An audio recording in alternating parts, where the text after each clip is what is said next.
Assalamualaikum warahmatullahi wabarakatuh. Kami di sini akan mempresentasikan tentang materi ketujuh tentang kepemimpinan. Di sini saya sendiri Rama Andika Jorgi dan ada rekan saya Andi Fajar dan Kiki. Kami dari materi 7 akan mempresentasikan hasil dari rangkuman kepemimpinan materi ketujuh. Ya, langsung saja ke materi. Yang pertama, apa itu pengertian dari IQ, EQ, SQ, dan TQ? Yang pertama, IQ adalah merupakan kecerdasan kognitif yang erat kaitannya dengan kemampuan mengingat, memahami, menganalisa, mengevaluasi, dan memecahkan masalah. Yang kedua, yaitu kecerdasan EQ atau Emotional Quotient. EQ merupakan kecerdasan emosi yang erat kaitannya dengan kemampuan mengontrol perasaan diri, mengenali perasaan orang lain, adaptasi kerjasama, disiplin, dan tanggung jawab serta komitmennya. Dan yang ketiga adalah kecerdasan spiritual atau juga disebut dengan SQ, merupakan kecerdasan jiwa yang erat kaitannya dengan kemampuan untuk bertindak jujur, adil, menghargai, kasih sayang, toleransi, empati, rendah hati, sikap ramah, dan sebagainya. SQ ini juga berarti kemampuan seseorang untuk mengerti dan memberi makna pada apa yang dihadapi dalam kehidupan.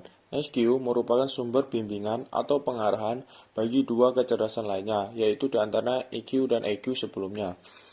Dan yang keempat, kecerdasan transcendental atau TQ bisa dikatakan sebagai kecerdasan ruhaniyah atau ilahiyah yang erat kaitannya dengan kemampuan seseorang memaknai hidup dan kehidupan dalam perspektif agama.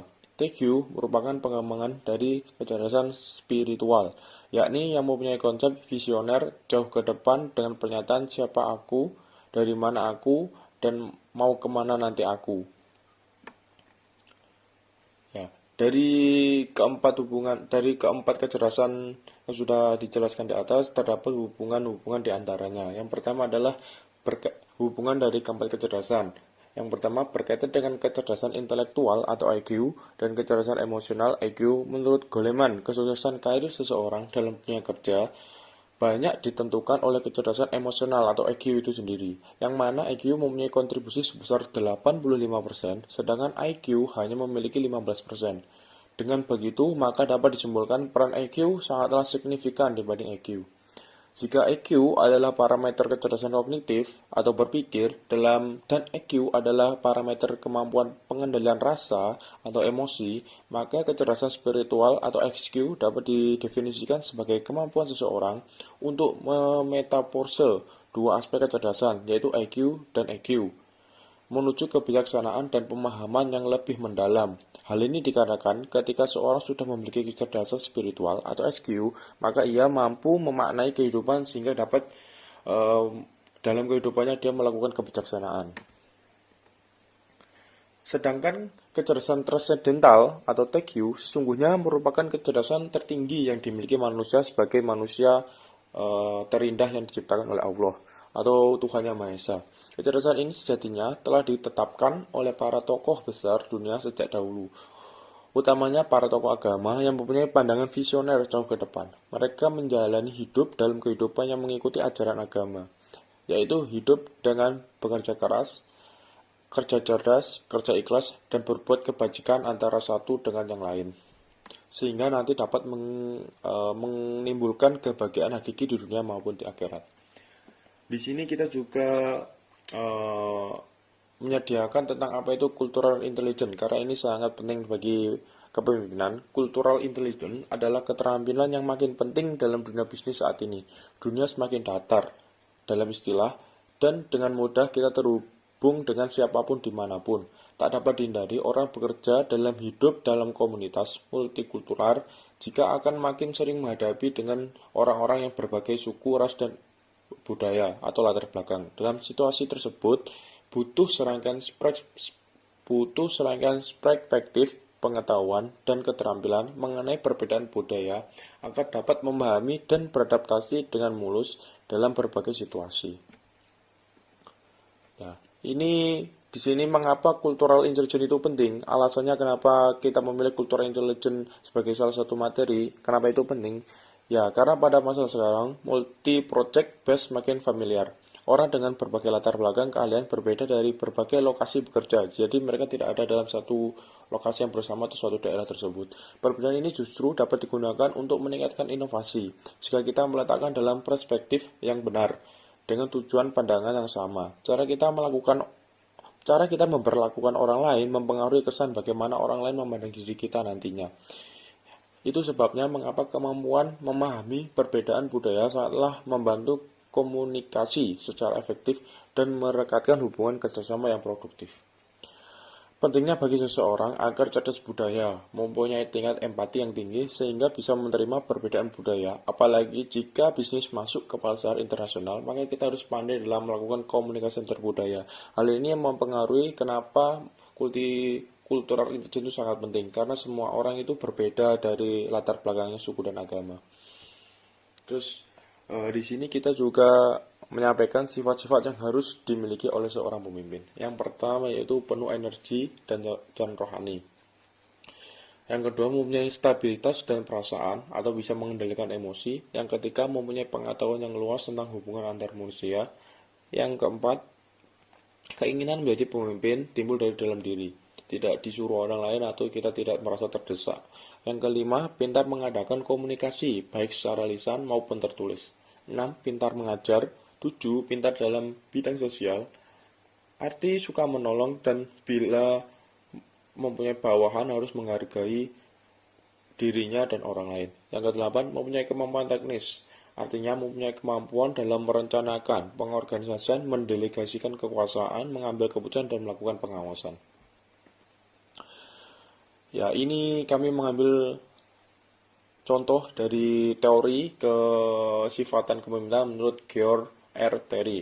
Yang pertama, kekuatan badan dan rohani merupakan syarat. Jadi ini merupakan syarat-syarat kepemimpinan atau pendirian kepemimpinan yang harus dimiliki oleh seorang pemimpin. Yang pertama, kekuatan badan dan kerohanian merupakan syarat yang pokok bagi seorang pemimpin, sehingga ia mempunyai daya tahan untuk menghadapi berbagai rintangan. 2. Stabilitas emosi. Pemimpin dengan emosi yang stabil akan menunjang pencapaian lingkungan secara sosial yang rukun dan damai. Yang ketiga, pengetahuan tentang relasi isnani. Pemimpin memiliki pengetahuan tentang sifat, watak, dan perilaku bawahan agar bisa menilai kelebihan atau kelemahan bawahan sesuai dengan tugas yang diberikan. Yang keempat, kejujuran. Pemimpin yang baik harus mempunyai kejujuran yang tinggi, baik secara diri sendiri maupun untuk orang lain. Jadi, apa yang dia katakan itu bisa dapat dipercaya. Yang kelima, objek. Pemimpin harus memiliki objek, mencari bukti-bukti yang nyata dan sebab-musabab dari suatu kejadian dan memberikan alasan yang rasional untuk atas penolakan ataupun itu penyetujuan dari suatu keputusan. Yang keenam, dorongan pribadi. Keinginan dan kesediaan untuk menjadi seorang pemimpin harus muncul dari dalam diri. Ya, ini kita tidak boleh saling apalagi kita menjadi pemimpin atas dasar bukan diri kita atau kita merasa terdesak harusnya kita menjadi pemimpin, tidak seperti itu. Jadi kita harus menciptakan rasa kepemimpinan itu dari dalam diri kita sendiri, tidak dari orang lain. Yang ketujuh, keterampilan berkomunikasi. Pemimpin diharapkan mahir menulis dan berbicara, mudah menangkap maksud orang lain. Yang kedelapan, kemampuan mengajar. Kepemimpinan diharapkan juga menjadi guru yang baik yang membawa orang belajar pada sasaran-sasaran tertentu untuk menambah pengetahuan, keterampilan agar bawahannya bisa mandiri maupun memberikan loyalitas dan partisipasinya. Keterampilan sosial, dia bersikap ramah, terbuka, mau menghargai pendapat orang lain sehingga ia bisa memupuk kerjasama antara suatu dan yang lain. Yang ke-10, kecakapan teknis atau kecakapan manajerial. Penguasaan kecakapan teknis agar mencapai efektivitas kerja dan kesejahteraan. Arti nilai kepemimpinan. Dalam suatu pemerintahan, pemimpin dan kepemimpinannya merupakan sesuatu yang tidak dapat dipisahkan dari kehidupan umat manusia dan berperan sentral dalam menjalankan roda organisasi. Bahkan, pemimpin dengan kepemimpinannya menunjukkan maju atau mundurnya sesuatu organisasi, dan dalam lingkup lebih luas menentukan jatuh dan bangunnya suatu bangsa dan negara. Maka dapat disimpulkan Nilai kepemimpinan merupakan suatu nilai sikap yang muncul oleh keadaan di mana di dalamnya banyak sekali faktor munculnya nilai kepemimpinan. Ini karena pada dasarnya nilai kepemimpinan berdasarkan dari dalam diri dan didorong oleh keadaan sekitar. Untuk secara singkatnya, merupakan nilai yang timbul dari pengalaman pribadi seseorang. Nilai tersebut membentuk dasar perilaku seseorang yang nyata melalui pola perilaku yang konsisten dan menjadi contoh internal bagi seseorang, serta merupakan komponen intelektual dan emosional dari seseorang. Seseorang yang menjalankan fungsi kepemimpinan setidaknya harus memiliki persyaratan atau sifat-sifat sebagai berikut. Untuk sifat yang pertama yaitu bertakwa kepada Tuhan Yang Maha Esa. Sifat yang kedua, memiliki intelijensi yang tinggi. 3. Berpengetahuan luas. Sifat keempat, baik teoristis maupun praktis. Yang kelima, memiliki fisik yang kuat. Keenam, percaya diri dapat menjadi anggota kelompok. 7. Adil dan bijaksana. 8. Tegas dan berinisiatif. 9. Berkapasitas membuat keputusan. 10. Memiliki kestabilan emosi. 11. Sehat jasmani dan rohani. 12. Bersifat prospektif. Selanjutnya yaitu bertakwa kepada Tuhan Yang Maha Esa. Ini untuk penjelasannya yaitu pemimpin menghargai manusia karena seseorang pemimpin menyadari bahwa manusia sebagai makhluk Tuhan. Dengan demikian pemimpin tidak melihat manusia dari segi agama, kondisi fisik, status sosial ekonomi, dan latar belakang keturunan. Kesimpulannya, pemimpin yang memiliki sifat bertakwa kepada Tuhan Yang Maha Esa tidak akan menindas karena menganggap semua manusia sebagai makhluk Tuhan. Ya, ini fungsi memiliki intelijensi yang tinggi. Untuk penjelasannya yaitu kemampuan analisis yang tinggi adalah syarat mutlak bagi kepemimpinan yang efektif. Hal tersebut diperlukan karena seseorang pemimpin seringkali dihadapkan pada situasi yang dilematis sebelum mengambil keputusan. Organisasi yang besar menuntut seorang pemimpin yang berpikir secara luas, mendalam, dan dapat memecahkan masalah dalam waktu relatif singkat. Berpengetahuan luas, baik teoritis maupun praktis. Banyaknya kegagalan seorang pemimpin antara lain disebabkan oleh rendahnya kemampuan teoritis dan ketidakmampuan bertindak secara praktis. Sebaliknya, pemimpin yang profesional perlu memiliki kemampuan dua-duanya. Memiliki fisik yang kuat. Contohnya yaitu seorang pemimpin harus bekerja dalam waktu lama dan sangat melelahkan. Hal itu karena pemimpin mempunyai kesibukan yang luar biasa. Selain itu, pemimpin dituntut memiliki ketahanan dan kekuatan fisik untuk menghadapi suatu pekerjaan. Selanjutnya yaitu percaya diri. Contohnya, percaya diri tidak sama dengan percaya pada diri sendiri dan tidak percaya pada orang lain. Pemimpin yang sukses bersikap konsisten atau tidak labil menghadapi situasi yang variatif. Situasi kepemimpinan yang baik pun adalah yang arah pemikiran dan kebijakannya dapat dibaca secara tepat dan pasti oleh bawahannya. Untuk sifat yang selanjutnya yaitu dapat menjadi anggota kelompok. Untuk contohnya yaitu seorang pemimpin selalu bekerja dengan dan melalui anggota kelompoknya. Kerjasama itu akan terasa lebih baik karena adanya perpaduan antara pimpinan dan anggota kelompoknya. Dengan begitu tujuan organisasi akan tercapai secara efektif dan efisien. Adil dan bijaksana. Sesuai dengan kodratnya, manusia ingin diperlakukan secara adil. Keadilan mengandung makna kesesuaian antara hak dan kewajiban. Sedangkan bijaksana berarti memimpin harus menjangkau aspek manusiawi individu dan dipimpin. Jadi seorang pemimpin dituntut memiliki sikap adil dan bijaksana untuk dapat memposisikan mana hak dan kewajiban antara dirinya dan kelompok atau individu yang dipimpinnya. Lalu tegas dan berinisiatif. Tegas tidak identik dengan keras, bukan pula otoriter atau diktator. Ketegasan adalah kemampuan mengambil keputusan atas dasar keyakinan tertentu, dengan didukung oleh data yang kuat Berinisiatif berarti bahwa seseorang yang menduduki posisi pemimpin mampu membuat gagasan baru, inovasi baru, atau tindakan lain atas sesuai subjek.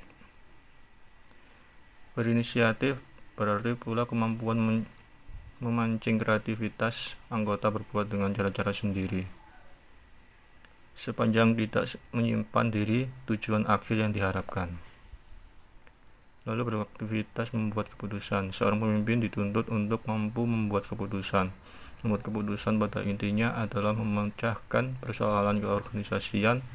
Pemimpin yang mempunyai kapasitas membuat keputusan akan membuat organisasinya mencapai tujuan tertentu. Lalu memiliki kestabilan emosi. Ciri manusia beremosi stabil adalah sabar dan tidak mengambil inisiatif dalam situasi emosional, kecuali benar-benar terpaksa. Pemimpin yang sabar adalah pemimpin yang ditambahkan oleh pengikutnya. Oleh karena itu, pemimpin harus mampu mengendalikan emosi dan berpikir rasional pada situasi yang berbeda. Di dalam menentukan tindakan, seorang pemimpin dituntut tetap berada pada sikap normal dan tahan terhadap godaan. Sehat jasmani dan rohani. Sehat jasmani dan rohani adalah syarat mutlak seorang pemimpin. Bukan tidak boleh dipimpin oleh orang buta. Namun, seorang pemimpin mempunyai kesibukan dan seringkali harus mendatangi dokumen, surat resmi atau cek bank. Dapat dibayangkan apabila sebuah organisasi dipimpin oleh seorang yang memiliki keterbatasan bisa saja disalahgunakan oleh stafnya. Organisasi yang menangani orang gila pun harus dipimpin oleh orang yang sehat rohaninya. Tetapi sehat jasmani tidak tertolak belakang dengan cacat fisik. Sehat jasmani dan rohani berarti memungkinkan seseorang bekerja secara optimal dalam bidang yang ditekuninya. Bersifat prospektif. Organisasi beroperasi dengan memanfaatkan 3 kondisi, yaitu pengalaman masa lalu, kearifan masa kini, dan harapan masa depan. Masa depan memang tidak dapat diramalkan secara pasti, meskipun dapat diantisipasi jika variabelnya telah diketahui atau dianalisis secara hati-hati.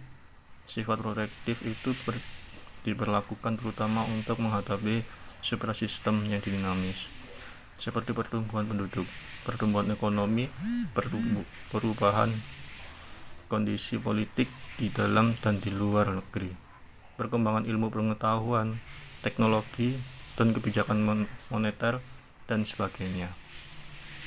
Implementasi nilai kepemimpinan.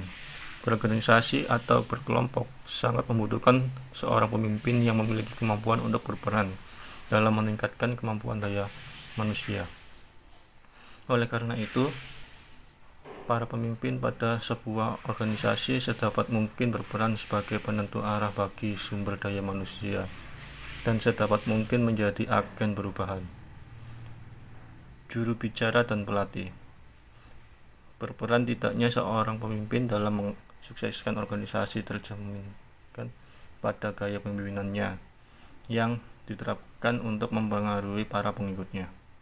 Agar kepemimpinan yang dimaksud adalah gaya kepemimpinan yang sesuai dengan kebutuhan pengikutnya, dengan maksud mampu membuat pengikutnya beraksi bersama-sama untuk mencapai tujuan suatu organisasi.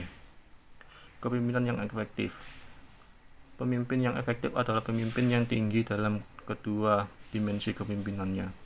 Begitu pula pemimpin yang memiliki performa tinggi dalam perencanaan dan fungsi-fungsi manajemen adalah tinggi pula dalam kedua dimensi pemimpinan. Kedua dimensi pemimpinan tersebut adalah: yang pertama, kepemimpinan yang berorientasi kepada tugas; yang kedua, kepemimpinan yang berorientasi kepada antar hubungan manusia. Kepemimpinan yang berorientasi kepada tugas ialah kepemimpinan yang hanya menekankan penyelesaian tugas-tugas kepada para bawahannya dengan tidak memperdulikan perkembangan bakat, kompetensi, minat, komunikasi, dan kesejahteraan bawahan. Untuk kepemimpinan yang berorientasi kepada antar hubungan manusia.